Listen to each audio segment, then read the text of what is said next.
Welcome back. We are going to continue our story of Benjamin's box with the resurrection eggs. We completed eggs 1, 2, 3, 4, 5, and 6. And today we're going to work on eggs 7 and 8. And we are going to continue the story of Benjamin and Eli.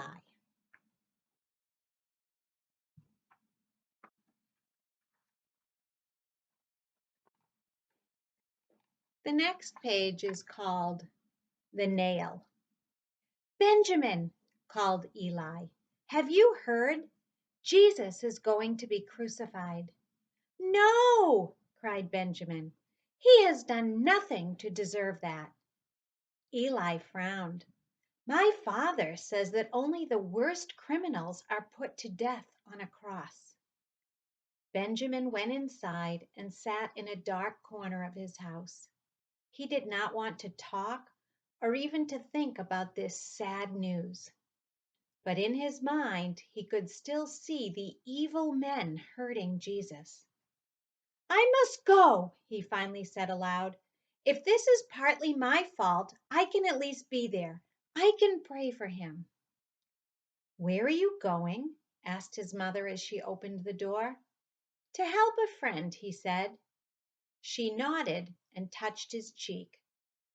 As Benjamin climbed the hill, he found a large spike. It was like those used by Romans to nail criminals to crosses. He tucked it in his tunic and continued on. 3 crosses stood at the top, but he could not force his eyes to look upon his friend.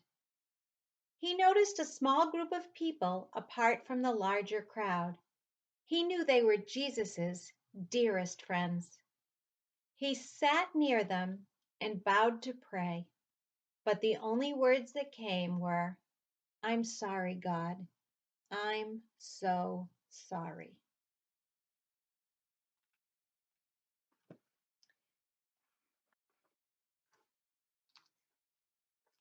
Here is the 7th resurrection egg. It says, the nails remind us of when Jesus was crucified. And you can color the nails and glue it on. And here is the nail that was in the egg. It also is very heavy. I'm afraid it's going to come down.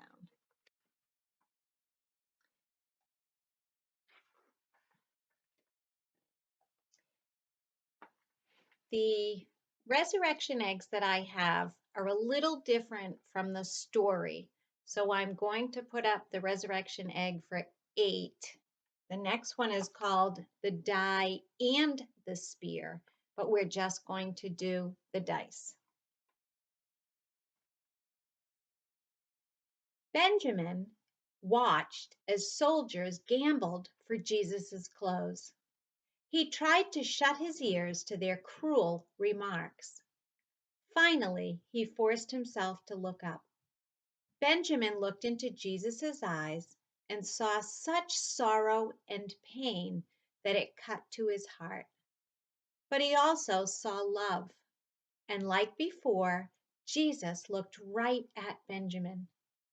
Surely this was his way of saying all would be well. Perhaps he would even do a miracle.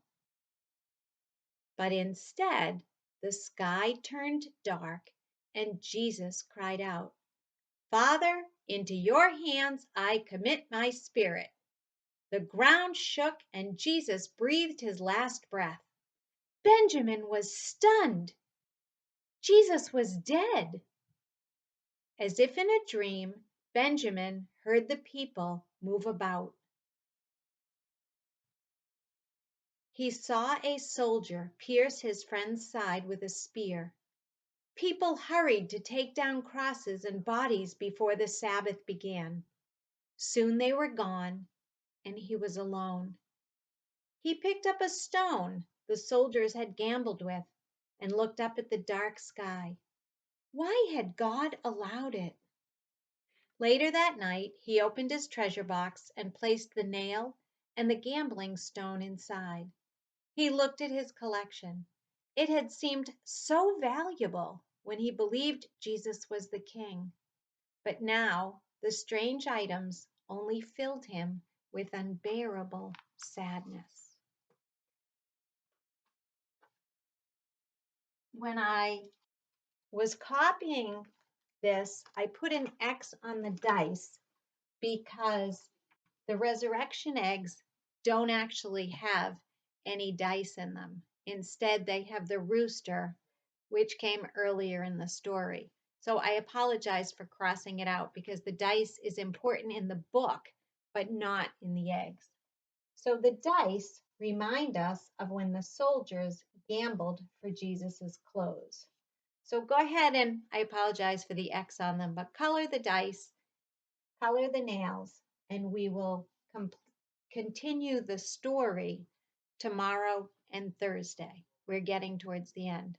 But remember, even though this story sounds very bad and very sad, it ends up being a very happy story because once Jesus does rise from the dead at the end of the story, we know that he did it all for us. So tomorrow we will continue the story of Benjamin's box. See you tomorrow.